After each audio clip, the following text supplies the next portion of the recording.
Hey, what's up? My name's Austin, and this is the first video I've posted on this channel, so I massively appreciate you checking it out. And if it sounds like I'm reading off of a script, well, it's because I am. I have trouble sounding like a human when I start rambling, so we just have to deal with that. The Minecraft footage that you see on screen is just something that I added to be more visually appealing than a black screen because I didn't really feel like recording myself. And I know what you're thinking. He probably doesn't want to record himself because he's ugly and he's not comfortable in his body. And to that, I say, nuh-uh. Mm-mm. But let's talk about these dang diddly books. I read a lot this month, and I've tried my best to have an opinion on each and every one of these things, which is hard for me. And obviously, it's going to be spoiler-free. So sit down, grab some water, maybe a snack, and let's get into it. Also, I don't want to end up gatekeeping, so if what you see on screen actually looks fun and looks like something that you want to play, it's a Minecraft mod pack, and it's called Vault Hunters. So just check that out if that looks fun to you. I started this month by finishing up White Sand, a series by Brandon Sanderson.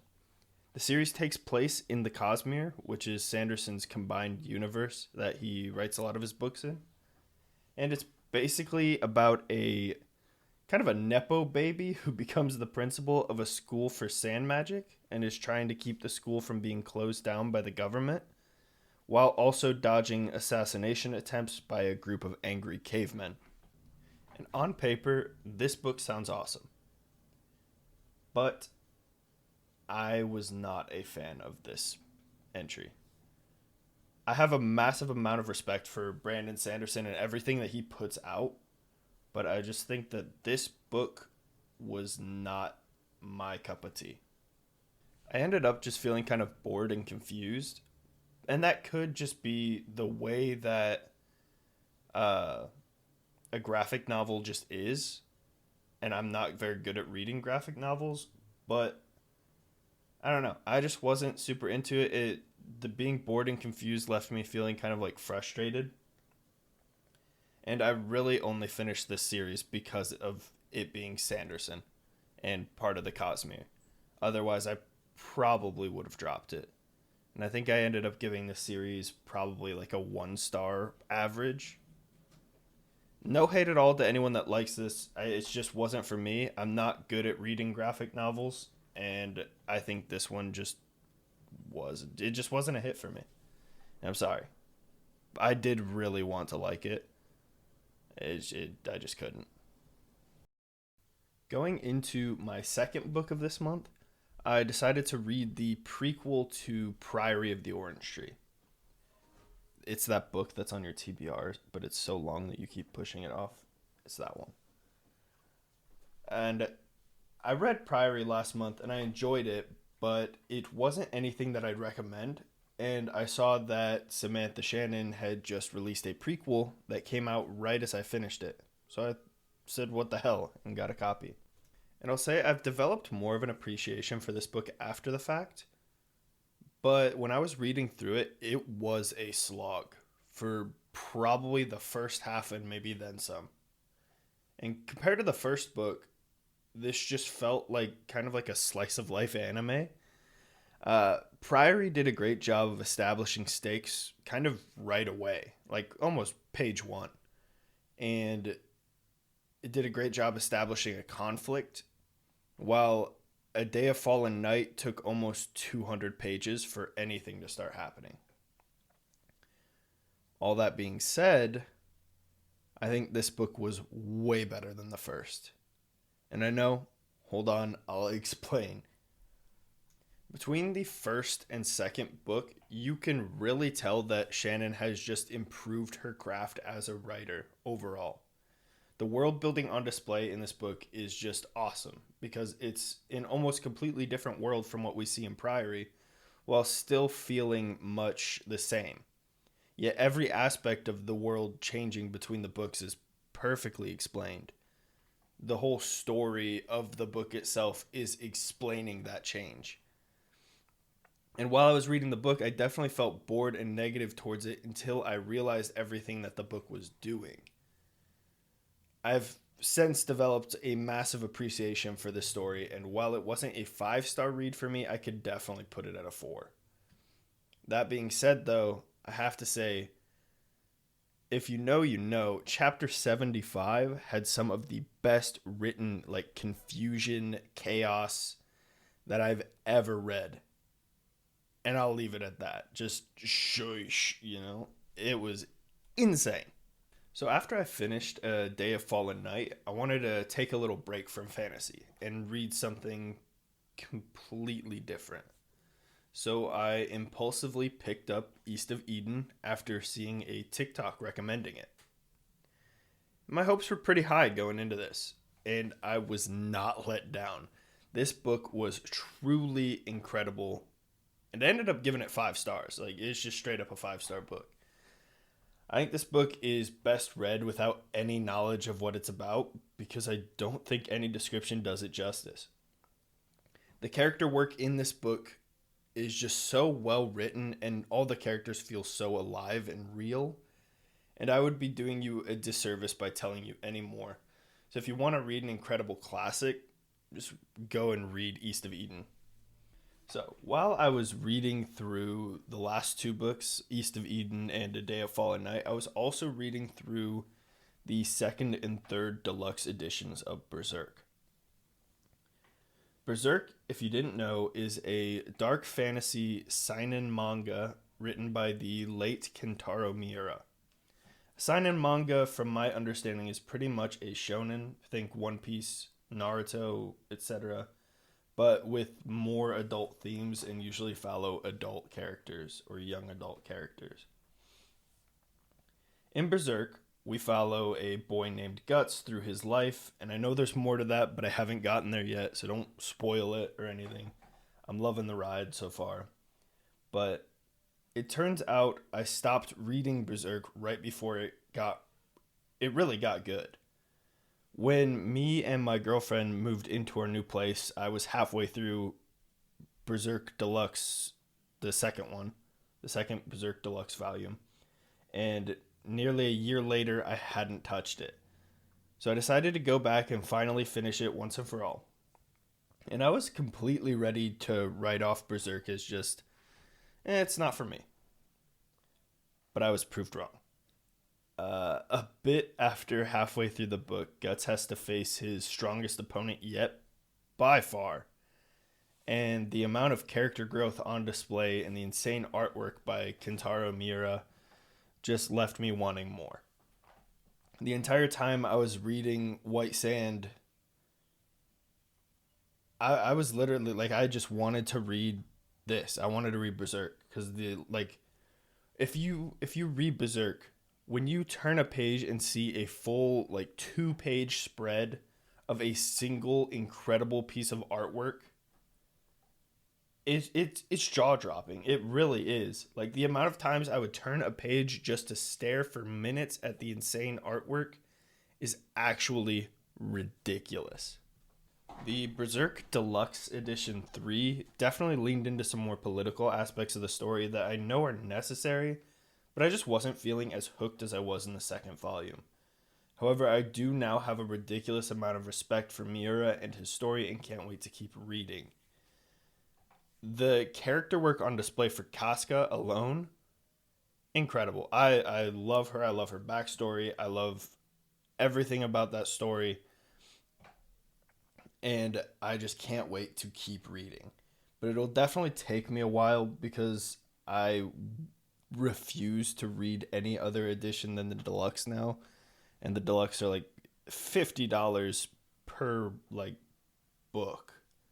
So I can't really stomach buying more than 1 or 2 a month at this point. And 2 a month is really pushing it. So it'll definitely take me a while to finish this series and to get caught up, but I think it is so worth it. Not only just for the huge artwork that you can see, but just the way that they look on a bookshelf. They're beautiful. But anyways, I believe I gave both of these books 4 stars. I'm super invested in the story and can't wait to see where it goes next. And I know there's a lot coming that I don't know about. So I'm excited. So after finishing up Berserk and all those other books, I started reading this tiny little book by Stephen King called Elevation. And this book was a surprising hit with me. I found this at my local bookstore and thought, I bet I could read this in one night. And I will say, I have never read something so wholesome and powerful with only 146 pages. It's just about a guy named Scott who keeps losing weight but doesn't get any thinner. And I'm not proud to admit it took me 3 hours to read this book, but I heavily recommend this to anyone who wants an amazing book that they can probably read in 30 minutes. I ended up giving this book 5 stars, and I don't want to talk about it too much because it is such a short book, but I had a blast reading it, and I heavily recommend it. It's super, super easy to read and very, very quick. So let's get on to the next book. Elantris is another book by Brandon Sanderson that also takes place within the Cosmere. The story is very difficult to explain without getting into like a spoilery territory. I'm also very bad at giving descriptions and reviewing just because I haven't done it before. So I'm just trying to keep everything spoiler free, even at the sake of like a good description. So while I was reading through this book, I was going to say that the characters in Elantris felt like characters Brandon Sanderson has written better in his newer books. For example, I thought Raiden, who's one of the main characters, was kind of a less fleshed out version of Kelsier or Kaladin, or like a mix of them both. And I'm happy to say that that is very much not the case. This book felt like something I've never read before. Before I started reading Elantris, the only comments I had ever heard about it were that you shouldn't read this book as your first Brandon Sanderson book. And while I agree, I underestimated how good of a story it would be. I actually really liked Elantris and ended up giving it 4 stars because besides a few nitpicks here and there, I thought this was an amazing story and one of my favorite reads for this month. It is definitely one of the most unique fantasy books I've read, and I'm so excited to go back into this world when I read The Emperor's Soul and The Hope of Elantris. Maybe next month, don't really know. But I've also heard that we might be getting more Elantris after Stormlight 5 comes out. More Elantris and I think a Warbreaker sequel. But I haven't read Warbreaker yet. That might be one of next month's reads. But I'm super excited to dive back into the Elantris world because it is probably one of my favorite Cosmere books. Like, just the uniqueness of it. I really like it. So that leads us into Batman Knightfall. This is another book that I found at a local bookstore and was super excited to read. And you kind of know when you pick up a book that you just want to get started with. I had read a lot of like complex fantasy or just complex books this month and was super excited to read something that was just more fun. And superheroes and that kind of thing are just, they're fun to me. So Knightfall is a novel adaptation of a comic mega series by the same name that came out in 1994. Or I believe it ended in 1994. I think it started in 1993. Story is about Batman being kind of completely broken by Bane and having to appoint a successor to defend Gotham. That person turns out to be Jean-Paul Valley, aka Azrael, which is one of my favorite Batman characters. I think he's a super interesting character. The book started out great, and it was very good and very fun up until around the second part started. Then it kind of felt like a Naruto filler episode. All of the way until a goofy kind of conclusion. I found myself giggling or laughing when things were supposed to be like serious and emotional because it just felt cheesy. Also, I don't feel like the author trusted his readers' intelligence. He would constantly re-explain basic concepts, and it generally feels like he doesn't trust his readers. But that could just be the fact that the book is adapted from a comic mega series, so there's like some things that they do in comics that are not done in novels normally, which could just be part of that translation. But all that being said, I thought the Bane backstory that you get towards the beginning was awesome. I actually didn't know much about Bane, and it was my first time actually seeing his origin story, so that was super cool. Overall, this book was super fun until about halfway through, and then it felt like a bit of a slog. So I gave it 2 stars, but if you like Batman, I'd still say to give this a try because I think you could like it. It started getting iffy for me right around the halfway mark. And that leads us into our last book of this month. I was literally reading this while making this video, and it is Misery by Stephen King. I picked up this book because I saw a Haley Pham video where she was reading Stephen King books for a week, and when she talked about this book, it just sounded super interesting to me. This book is a horror book about an author named Paul Sheldon who's kidnapped by his number one fan and forced to write about her favorite character, Misery.